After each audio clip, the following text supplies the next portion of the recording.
If you followed me for a while, you'll know that I've made documentaries for places like National Geographic, BBC Studios, and European Commission funded projects. But what does it actually look like to make a documentary? That's what I want to show you today. The tone of the film will be intimate. If you thought that documentaries don't use scripts, you are wrong. You can cultivate this group of people and make it feel like you're doing something bigger than just you. I'm Emily, a documentary producer and director, and I'm here to show you the behind the scenes of my latest client commission. I was approached by Ruth, a lead investigator at the University of Surrey, because she wanted to turn a study that her and her team had been researching into a documentary about the impact on NHS staff when a colleague dies by suicide. I set out to create a film which turned their study findings into more of an emotive communication tool. I recruited the help of friend and producer Anna, who is also a fantastic filmmaker in her own right, to help me to tell this story. So I had somebody who wanted to pay for me to make a documentary. What next? Essentially, we're doing 20-minute calls with people who we think could be interesting to be in the film in some way. Trying to get a feel for how the person speaks, let them know who we are, and also see if they have any questions. Hi Emily. Hi Sarah. Hi Anna. Hi. Hello, I've just got to try and stop my video. And I've been commissioned to make a short documentary. What I'm doing right now is chatting to a few people, and we're kind of understanding who would be happy to be involved and in what way. Happy to be involved to any degree, really. If I've learned anything about documentary over the last few years, it's that your lead contributor, that's the character that you're filming with, can make or break your film. So taking the time to find the right person to represent your story is essential. No, shall we just chat about how... Yeah, like that, we have decided who the main cast members are likely to be for the film. We're going to aim for 3. I need to double check that's still going to work with the budget, but editorially that's our first choice. So the next step is to check that that's still okay with the client. You need to be intentional about the story you're setting out to tell and the overall message behind it. There's always going to be surprises along the way, but pre-production is the time to figure out what your narrative is and communicate that to the client. And one way to do this, which I find works best for me, is either storyboarding or writing a shooting script. If you thought that documentaries don't use scripts, you are wrong. It obviously can't be a word for word of what you want the person to say, but it's still the closest thing you're going to have to a plan for going in. So that is what we're going to show to the client next week, and my job today is to get it to a point where it's ready to discuss with Anna. So it's back to the view of the computer. There's this false idea that documentary is just about turning up and pulling out your camera and you see what happens, but actually it depends on the style of documentary, but there's a lot more engineering than that. In my view, we're not manufacturing anything that doesn't exist. We're just thinking of the most thoughtful way to tell that story. And that's what the documentaries that I watch and admire do, and that's what I'm trying to replicate here. I just went through a lot of the points that Anna picked up on. So she went through the transcripts and thought about the calls we'd had and has thought about the most important beats and story points that we need to hit when we're doing the interviews, when we're maybe filming actuality. And now I'm turning that into a narrative and sort of planning out the structure and how long are we going to spend on story A compared to story B. Oh, that's okay. I wrote down your idea, but if we could incorporate her daughter lives at home, and I thought if I could get them to sit down for a cup of tea and we could just film that interaction. The tone of the film will be that kind of tone. It will be a bit more, intimate than... I'm sitting down and working on the shot list today, so I've got a call in a few minutes with one of the contributors, and I want to make sure that I've got at least a rough version of the shot list down so that I can really go over any details with her about what I might want to be filming with her on the day. It's so useful in documentary filmmaking to have something you can actually do with the contributor that is part of the process that you're filming or represents something in the story that you're telling.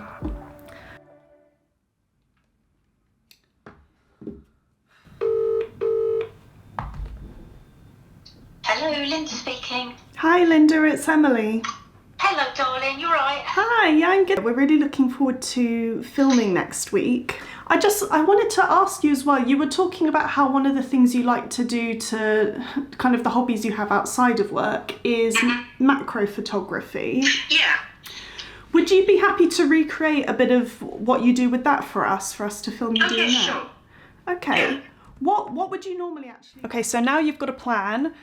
You have to now turn that into concrete logistics, so you've got a lot of work to do. To name a few, you need to finalise any creative decisions, like what the shot list's going to be, but you need to make that all possible to actually happen by doing things like booking your transport and accommodation. Ciao! How are you doing? I'm alright. So, like, everything with Linda is fine. If you can think of anything else that you think would be good to add to any of the B-roll lists, Yeah. that's what I feel like I'm really thin on at the moment. I've had a vision of how I want to organise my interview questions, and you always have an idea in your head of the ideal way that the contributor could say that, so they produce the soundbite you want in the edit. But how do you make them produce that soundbite? You can't make them, you want to guide them, and I guess that's the trick to organising the interview questions. You want to really make them feel like you're listening to them so they continue with that level of energy, I suppose.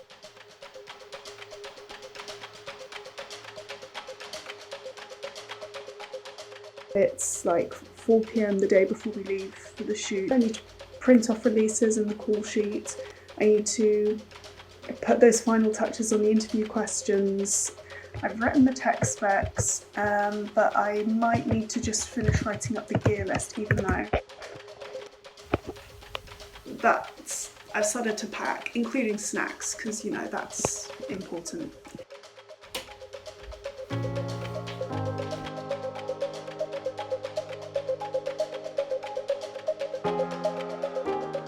The shoot is such a small amount of time of your overall project, but obviously it's absolutely vital, and it's really tiring most of the time. But it's also exhilarating.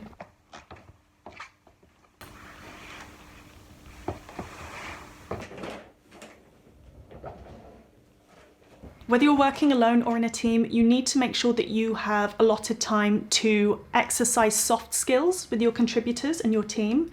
Make them feel at ease, make sure that they're motivated, and also all of those hard technical skills like setting up and executing your shots and sequences, also allowing for travel time, and to wrangle and log your footage at the end of the day. Am I okay for focus, or was I further? Maybe it's too intense. Yeah, you can turn it down. Because right now you have a lot of light and you are quite in the shadow on this side. So we can dim it down this a little bit. If you just press the arrows that go down, there's one for Because what we could do is to put the other little light on this side. Maybe.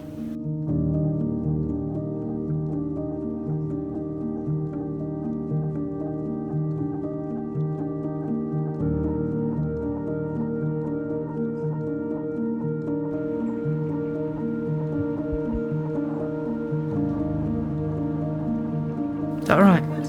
Yeah, fantastic. Thank you so much, Linda.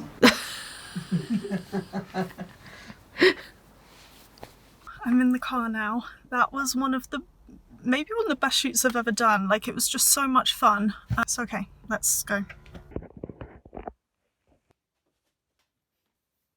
One of the most important things to do after a shoot is to do the data wrangling. You need to make sure you back up those files in more than one place.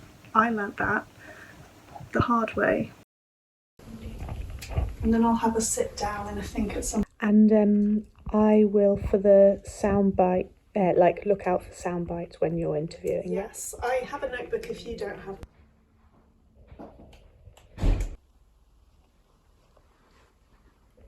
I was like, what's this big black thing I'm getting? It's this. I'll just move this back. I would love to sit down and have a proper hot meal, but I don't think that's going to happen today. Living off of that salad life and that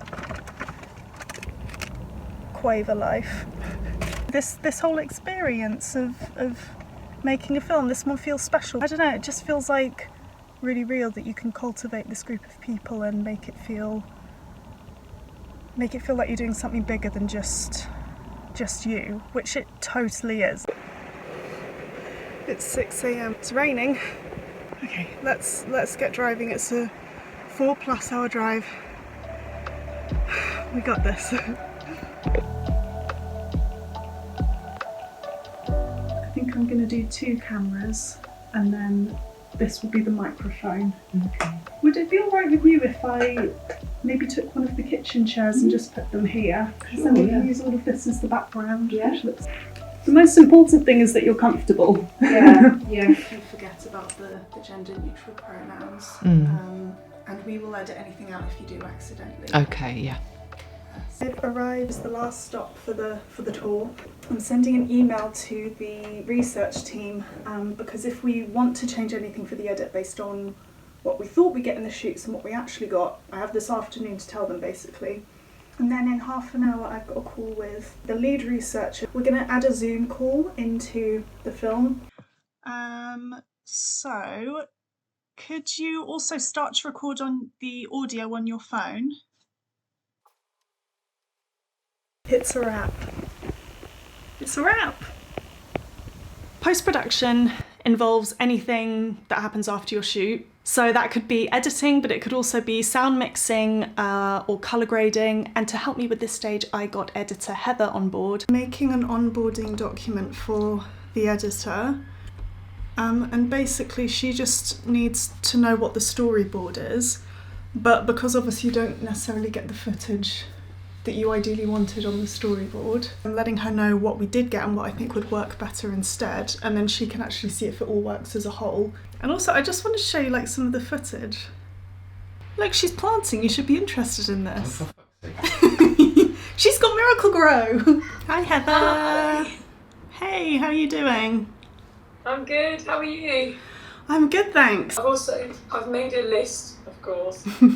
Yeah, everything is really clear. It actually saves so much time in the edit because instead of me coming at you with loads of different like bitty questions. I'm really happy to spend some time this week. You know, if you want to kind of delegate that to me, I can definitely play around with the textures and the B-roll, and because I think if you focus on the story and things, then that's a better use of your time.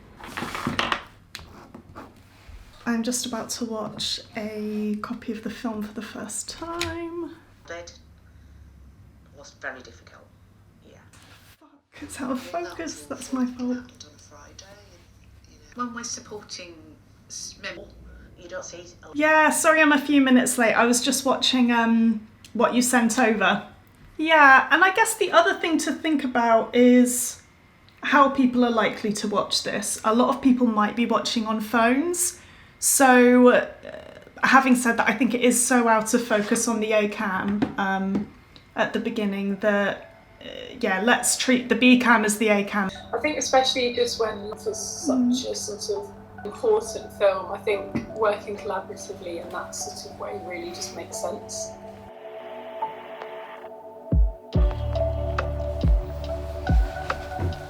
We're at a point where we've got a film. I've just got a little page here, and actually Heather addressed a couple of those yesterday. So I'm gonna crack on with these, and I'm sure that I'll watch another version of the film and still want to tweak, but at a certain point I've got to say enough. It's a couple of days after publication now, and it's been going really well. We've had over 35,000 views on the Studies Twitter account alone, which only had 600 followers. And our film has been published by the British Psychological Society. If you want to find out how I got those results, that's a whole other topic I can talk about in another video. Now that I'm on a career trajectory that I'm really happy with, I want to share some of the things that I've learned about documentary directing and production. And if you've watched this far in the video, I think there's a pretty big chance that you're interested in that too. So I have one ask for you. What part of this video did you find the most valuable, or which part of the documentary production process would you like to learn more about? Please leave a comment and let me know. I want to address it in a future video. So I'm really looking forward to continuing this journey with you, and I will see you on the first Monday of next month in my next video. Thanks for watching. Bye!